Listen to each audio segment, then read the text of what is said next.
سارے نبیوں کو جب بھی اس دنیا میں بھیجا تو ان کو ایک اختیاری دعا دی. اختیاری دعا سمجھتے ہو؟ اختیاری دعا دی کہ ہم تمہاری ساری دعائیں قبول کریں یا نہ کریں یہ میری مرضی، لیکن ایک دعا کا اختیار دیتا ہوں، تم مانگو تمہاری وہ ہم ضرور سنیں گے. اس کو کہتے ہیں اختیاری دعا. ایک دعا ہم ضرور سنیں گے تمہاری، جو بھی تم مانگنا چاہو مانگو. آدم علیہ السلام نے مانگی، اور آدم علیہ السلام سے لے کر عیسیٰ علیہ السلام تک سارے نبیوں نے وہ اختیاری دعا مانگی. اللہ کے نبی فرماتے ہیں اللہ تعالیٰ نے ہر نبی سے کہا مانگو ہم تمہیں دیں گے. سارے نبیوں نے جلدی کر لی. اللہ تعالیٰ نے دنیا میں اختیار دیا تھا کہ مانگو، ایک دعا ہم تمہاری ضرور سنیں گے، تمہاری مرضی جو مانگو گے ہم تمہیں دیں گے. سارے نبیوں نے مانگ لی. جب مجھے نبی بنا کر دنیا میں بھیجا تو اللہ تعالیٰ نے ایک اختیاری دعا مجھے بھی دی. اے محمد صلی اللہ علیہ وسلم مانگ لیجیے، آپ بھی دنیا میں کیا مانگنا چاہتے ہیں، آپ کو بھی اختیار ہے. میں نے سارے نبیوں کو ایک اختیاری دعا دی اور ان کی سنی، ان کو اس دنیا میں نوازا. آپ کو بھی ایک اختیاری دعا دے رہا ہوں، جو مانگیں گے ہم دیں گے. بتائیے کیا چاہیے؟ اللہ کے نبی نے اس کا ذکر حضرت عائشہ صدیقہ سے کیا کہ اللہ تعالیٰ نے آج مجھے اختیاری دعا دی ہے. حضرت عائشہ خوش ہو جاتی ہیں اور کہتی ہیں اے اللہ کے نبی موقع اچھا ہے، اے میرے پیارے شوہر موقع بڑا اچھا ہے. جب اللہ نے اختیاری دعا دی ہے تو آپ اللہ سے سونا مانگ لو، چاندی مانگ لو، ایسی چیز مانگ لو کہ ہمیں زندگی بھر پیٹ پہ پتھر نہ باندھنا پڑے، ہمیں فاقے نہ کرنا پڑے، ہمیں مصیبتیں نہ جھیلنا پڑے. اللہ کے نبی فرماتے ہیں کہ اگر میں اس موقع پر اللہ سے یہ کہتا کہ اللہ اس احد پہاڑ کو میرے لیے سونے کا پہاڑ بنا دے، جہاں میں چلنا چاہوں چلوں، اور یہ پہاڑ بھی میرے ساتھ چلیں، تو اللہ تعالیٰ میرے لیے اس احد پہاڑ کو بھی سونے کا بنا دیتا. کعبے کے رب کی قسم جہاں میں چلتا وہ پہاڑ بھی سونے کا میرے ساتھ ساتھ چلتا. میری بیوی عائشہ مجھ سے کہہ بھی رہی تھی کہ اللہ کے نبی آئے میرے پیارے شوہر جب اللہ نے اختیار دیا ہی ہے تو مانگ لو، کیوں نہیں مانگتے ہو؟ فَاخْتَبَأْتُ، لیکن میں نے وہ دعا نہیں مانگی، میں نے اس دعا کو چھپا لیا. سارے نبیوں نے جلدی کی لیکن میں نے جلد بازی نہیں کی. اللہ نے اختیار دیا مانگ لو. میں چاہتا تو احد پہاڑ بھی میرے لیے سونے کا بن جاتا، جہاں میں چلتا پہاڑ میرے ساتھ ساتھ چلتا. میں جو مانگتا اللہ مجھے دیتا، لیکن میں نے نہیں مانگا. پھر حضرت عائشہ کہتی ہیں آپ مانگ نہیں رہے ہیں، لیکن اس دعا کو آخر جب آپ کو حق دیا ہے تو نہیں مانگیں گے. اللہ کے نبی فرماتے ہیں مانگوں گا لیکن دنیا میں نہیں. اختبأت دعوتی عائشہ، میں نے اپنی دعا کو چھپا لیا ہے، میں آج اس دعا کو نہیں مانگوں گا. مسلمانوں غور کرو، آئے گھسیا گھاٹ کے اس بڑے میدان میں جمع ہو کر سننے والوں سنو. حضرت عائشہ نے پوچھا پھر اس دعا کو آپ کب مانگیں گے؟ کہتے اللہ کے نبی عائشہ قیامت کا دن ہوگا، میدان محشر ہوگی، میری امت نفسی نفسی چلا رہی ہوگی، نفسا نفسی کا عالم ہوگا، پریشان حال ہوں گے.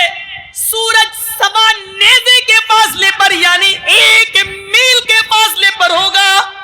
سورج اور سورج کی پوری گرمی زمین کے اوپر گر پڑ رہی ہوگی، اور سارے انسانوں کے جسموں سے ان کے سروں سے پسینہ ٹپک ٹپک کر ان کے قدموں پہ گر رہا ہوگا، اور پسینے میں لوگ اپنے اعمال کے مطابق ڈوبے ہوئے ہوں گے.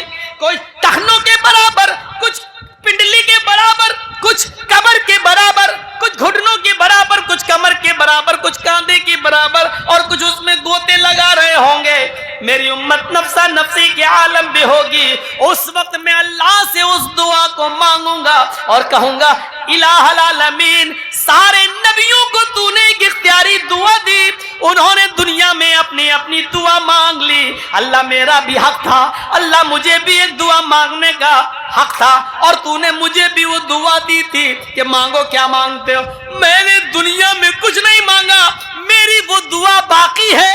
اے اللہ آج مجھے حق دے, آج مجھے اجازت دے کہ میں دعا مانگوں. اے اللہ میری دعا تو سن لے. اللہ رب العالمین قیامت کے دن مجھے اس دعا کے مانگنے کی اجازت دے گا. حضرت عائشہ نے پوچھا اے اللہ کے نبی تو قیامت کے دن آپ کیا مانگیں گے؟ امام کائنات کی زبان سے نکلا شفاعۃ لامتی. قیامت کے دن جب اللہ مجھے دعا مانگنے کا حکم دے گا, اجازت دے گا کہ میں یہاں تمہاری سن لوں گا, اختیار ہے تمہیں, بتاؤ کیا مانگتے ہو. اس وقت میں اللہ سے اپنی امت کی شفاعت کا حق مانگوں گا, اور اللہ مجھے شفاعت کا حق دے گا کہ جاؤ اے محمد صلی اللہ علیہ وسلم, میں نے یہ حق تمہیں دیا, تم کچھ گناہگار لوگوں کی شفاعت کرا سکتے ہو, ان کو جنت میں لے جانے کا حق رکھتے ہو, جاؤ میں تمہیں اجازت دے رہا ہوں. یہ امت کے لیے رحمت نہیں تو اور کیا ہے. دعا اس نبی نے اپنے لیے کچھ نہیں مانگا, اپنی فیملی کے لیے کچھ نہیں مانگا. آپ دن بھر جو محنت کرتے ہو کس کے لیے کرتے ہو؟ اپنے لیے نہیں کرتے ہو, معاف کیجئے گا. آپ کو تو 2 روٹی کھانا ہے, کہیں بھی مل جائے گی.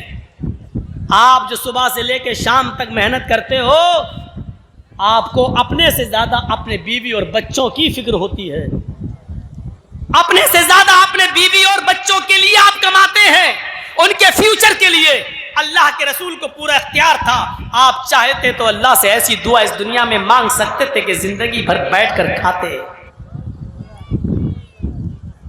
صفا اور مروہ کے پہاڑ سونے کے ہو جاتے, بہت پہاڑ سونے میں تبدیل ہو جاتا, اور جہاں آپ چلتے مکے کے یہ پہاڑ اور مدینے کی وہ وادیاں بھی آپ کے ساتھ چلتی.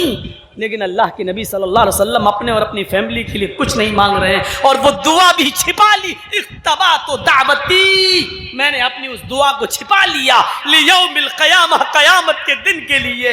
اللہ سے قیامت کے دن میں مانگوں گا. اما عائشہ پوچھتی ہے تو قیامت کے دن کیا مانگیں گے؟ کہتی ہے شفاعت لامتی, اپنی امت کی شفاعت کا سوال کروں گا میں اللہ تعالیٰ سے. یہ ہے رسول کی رحمت امت کے ساتھ. امت کیا کر رہی ہے؟ فجر کی نماز میں دیکھ لیجئے گا اس امت کا کیا حال ہے. کہا میں اس کا داہنا ہاتھ کاٹ دوں گا اور بایاں پیر, یا دایاں پیر کاٹ دوں گا اور بایاں ہاتھ. ہم اس کا ایک ہاتھ کاٹیں گے اور اس کا ایک پیر کاٹ دیں گے. اگر دایاں ہاتھ کاٹیں گے تو بایاں پیر, اور بایاں ہاتھ کاٹیں گے تو دایاں پیر. اس کو خلاف سے ہم کاٹ دیں گے, ہم اس کو یہ سزا دیں گے. کہا امیر المومنین کیوں؟ کہا میں نے جناب محمد رسول اللہ کو یہ فرماتے ہوئے سنا ہے کہ منافقوں کے اوپر 2 نمازیں بڑی بھاری ہوتی ہیں, ایک عشاء کی اور ایک فجر کی. وہ عشاء کی نماز میں سستی کرتے ہیں اور فجر کی نماز میں تاخیر سے آتے ہیں. اگر یہ 2 دن اور دیر سے آیا تو میں سمجھوں گا کہ یہ منافق ہے. 3 دن اگر مسجد میں دیر سے آیا تو میں سمجھوں گا کہ منافق ہے. ایک وقت کی نماز چھوٹی تھی, وہ بھی 1 رکعت. صرف جمعے ہی کے دن نماز پڑھنے والوں ذرا اپنے گریبانوں میں جھانک کر دیکھو کہ ہم مسلمان ہیں کہ نہیں ہیں. اس کی فجر کی نماز نہیں چھوٹی تھی, 1 رکعت چھوٹی تھی. نماز تو مل گئی تھی, 1 رکعت تو ملی تھی, 1 رکعت بعد میں پوری کر لی. پیشاب پائخانے میں بھی دیر ہو سکتی ہے, سو کر اٹھنے میں بھی دیر ہو سکتی ہے. موبائل کا زمانہ نہیں تھا, الارم کا زمانہ نہیں تھا, آنکھ دیر سے بھی کھل سکتی ہے. بیچارہ سو گیا ہوگا, یا جنگل میں کھیت میں لیٹرین اور پیشاب کرنے جانا پڑتا, ہو سکتا ہے کہ لیٹرین میں دیر ہو گئی ہو, بیچارے کو آنے میں کوئی بھی وجہ ہو سکتی ہے. لیکن حضرت عمر نے فوراً سزا نہیں دی, کہا ہو سکتا ہے ایسا, اس لیے آج دیر ہو گئی ہو, لیکن کل بھی دیکھنا اور پرسوں بھی دیکھنا, روز دیر تھوڑی ہوگی. اگر منافقت اس کے اندر آ گئی ہوگی تو یہ کل بھی دیر سے آئے گا اور پرسوں بھی دیر سے آئے گا, اور 3 دن دیر سے آیا تو میں اس کا ایک ہاتھ کاٹ دوں گا اور ایک پیر کاٹ دوں گا. ذرا اس واقعے کی روشنی میں ہم اپنے گریبانوں میں جھانکیں اور دیکھیں, سوچیں اور دیکھیں کہ ہم کتنے پکے مسلمان ہیں. صرف جمعے کے دن مسجد میں آ رہے ہیں, جمعے کے دن کی بھی فجر کی نماز ہم نہیں پڑھے ہوتے ہیں, اور جمعے کے دن ہم پہلی صف میں آ کے بیٹھیں 11 بجے سے. مولانا جرجیس صاحب خطبہ دیں گے, 11 بجے سے مسجد بھر گئی. جو پورے ہفتے مسجد میں نہیں آیا, مولانا جرجیس کا خطبہ سننے کے لیے آج پہلی صف میں بیٹھا, سعودی عرب کا رومال ڈال کے, جنت الفردوس بھی لگایا, خوشبو آ رہی ہے, پہلی صف میں بیٹھا ہوا ہے بیچارہ, سعودی عرب کا رومال بھی ڈالا ہوا ہے, اور جمعے کے دن نماز پڑھ کے نکلا, داڑھی پہ ہاتھ پھیرتے, ایسا لگ رہا ہے جیسے اللہ تعالیٰ پہ بہت بڑا احسان کر کے آیا ہے. سماج کے لوگ میٹنگ کریں، بتائیں بے نمازیوں کے لیے آپ کے ہاں کتنے ایکشن لیے گئے، کتنے ایکشن؟ آپ جواب نہیں دے پائیں گے اس بات کا، آپ جواب نہیں دے سکتے اس بات کا، کتنے ایکشن لیتے ہیں آپ؟ شرابیوں پر ایکشن نہیں، جواریوں پر ایکشن نہیں، صرف لڑکا لڑکی لے کے بھگ جائے تو ایکشن لے لیتے ہیں آپ۔ آپ کی ذمہ داری بنتی ہے، آپ کی ذمہ داری بنتی ہے میرے بھائیوں، ہمیں ان چیزوں کو دیکھنا ہے، ہمیں ان چیزوں پر نظریں ڈالنا ہے، اپنے سماج میں ان عورتوں کو بھی دیکھنا ہے، بے پردگی عام ہوتی چلی جا رہی ہے، ان کے پہناوے پر بھی نظر ڈالو۔ اللہ کے نبی نے فرمایا نساء کاسیات عاریات ممیلات و مائلات، ایک ایسا زمانہ آ جائے گا کہ تم عورتوں کو دیکھو گے کہ بظاہر تو وہ کپڑے پہنے ہوئے ہوں گی، لیکن حقیقت میں وہ کپڑے نہیں ہوں گے، وہ اندر سے برہنہ ہوں گی، اندر سے ننگی ہوں گی۔ دیکھ لیجیے آپ، ہاف آستین کے کپڑے پہن رہی ہیں آپ، جو غیر شادی شدہ ہے، جن کی شادی نہیں ہوئی، وہ شلوار سوٹ پہنتی ہیں، آستینیں کھلی ہوئی ہیں، دوپٹہ بھی اب سر پہ نہیں رہا۔ اللہ کے رسول جب معراج پہ گئے تو آپ نے دیکھا کہ کچھ عورتوں کو سر کے بال پکڑ کر ایک درخت سے لٹکا دیا گیا جہنم کے اندر، اور ان کو الٹا الٹا ان کو گھمایا جا رہا ہے، اور ان کے ہاتھ پیچھے سے باندھ دیے گئے ہیں، اور ان کے دونوں سینوں میں، عورتوں کے دونوں سینوں میں کھنجر بھونک دیے گئے ہیں یہاں سے، اور یہاں نکال لیا گیا ہے، یہاں سے کھنجر ڈالا، یہاں نکالا گیا ہے۔ پوچھا اللہ کے نبی نے جبریل یہ کون عورتیں ہیں جن کو اتنا دردناک جہنم میں عذاب دیا جا رہا ہے، جن کے سر کے بال پکڑ کر ان کو لٹکا دیا گیا ہے اور ان کے سینوں میں کھنجر چبھو دیے گئے ہیں؟ جبریل نے فرمایا اے اللہ کے نبی یہ وہ عورتیں ہیں جو دنیا میں اپنے بال کھول کر چلا کرتی تھیں، اپنے بالوں کو دوپٹے سے نہیں ڈھانکتی تھی، اپنے سر پر اوڑھنیاں نہ ڈالا کرتی تھی، اپنے سروں پر اوڑھنیاں نہیں اوڑا کرتی تھی، یہ کھلے بال لے کر چلتی تھی، بازار میں، اسکولوں میں، کالجوں میں ان کے بال کھلے رہتے تھے، اور یہ وہ عورتیں جن کے سینوں میں کھنجر ڈال دیے گئے ہیں، یہ اپنے سینوں پر اوڑھنیاں چادر نہیں ڈالتی تھی، اتنا ٹائٹ کپڑا پہنتی تھی کہ کپڑا پہننے کے باوجود ان کے سینے کا حصہ اٹھا ہوا نظر آتا تھا۔ غیر مرد ان کے سینے پہ نظر ڈالا کرتے تھے، آج ان کے سینوں کو چبھو دیا گیا ہے، ان کے سینوں میں کھنجر ڈال دیا گیا ہے، ان کے سینوں میں کھنجر بھونک دیا گیا ہے۔ ہماری ماں بہنیں یہ عذاب میں کہیں مبتلا نہ ہوں، ان کے سر کے بال پکڑ کر ان کو لٹکایا نہ جائے، ان کے سینوں میں کہیں کھنجر نہ چبھ ہو جائیں۔ ان کو کہو اپنی بیٹیوں سے اسکول میں جائے تو کم سے کم اوڑھنیاں اور ڈھیلی چادر اپنے جسموں پہ ڈال لیں۔ فرمایا ایک ایسا زمانہ آ جائے گا کہ عورتوں کو دیکھو گی کہ کپڑے پہننے کے باوجود ننگی ہوں گی، ممیلات و مائلات، لوگوں کی طرف مائل ہوں گی اور ان کو اپنی طرف مائل کریں گی، اتنا میک اپ کریں گی، لال رنگ کا کپڑا تو لال رنگ کی لپسٹک، بلو رنگ کا کپڑا تو بلو رنگ کی لپسٹک، ہرے رنگ کا کپڑا تو ہرے رنگ کی لپسٹک، میچنگ نہیں بگڑنی چاہیے، میچنگ نہیں بگڑنی چاہیے۔ یہ میک اپ اتنا کریں گی کہ نوجوانوں کو اپنی طرف کھینچیں گی اور خود نوجوانوں کی طرف کھنچ جائیں گی۔ لا يدخلن الجنت ولا یجدن ریحھا، یہ عورتوں کو جب دیکھو تو سمجھ لینا یہ عورتیں کبھی جنت میں داخل نہیں ہوں گی اور جنت کی خوشبو بھی نہیں پائیں گی۔ ایسی عورتوں پر اللہ نے جہنم واجب کر دی اور جنت کو حرام کر دیا۔ یہ عورتیں کبھی جنت کے اندر داخل نہیں ہوں گی۔ جنت میں داخلے کے لیے ڈھیلا ڈھالا کپڑا ضروری ہے، پردہ ضروری ہے۔ حضرت فاطمہ کا انتقال کا وقت آیا تو رو رہی تھی، کہا علی نے کیوں رو رہی ہو؟ ایک دن تو سب کو اس دنیا سے جانا ہے۔ کہا علی میرے شوہر، میری ایک وصیت ہے، اس کو یاد رکھنا۔ بتاؤ تم میری بیوی ہی نہیں، محمد رسول اللہ کی بیٹی بھی ہو، بتاؤ کیا وصیت ہے؟ فرمایا جب میرا انتقال ہو جائے، میری روح نکل جائے تو مجھے رات میں دفنانا، دن میں نہیں۔ عشاء کی نماز کے بعد اندھیرے میں میرا جنازہ لے کر قبرستان جانا، دن میں نہیں۔ حضرت علی نے کہا یہ تم نے ایک نئی مصیبت میرے اوپر ڈال دی۔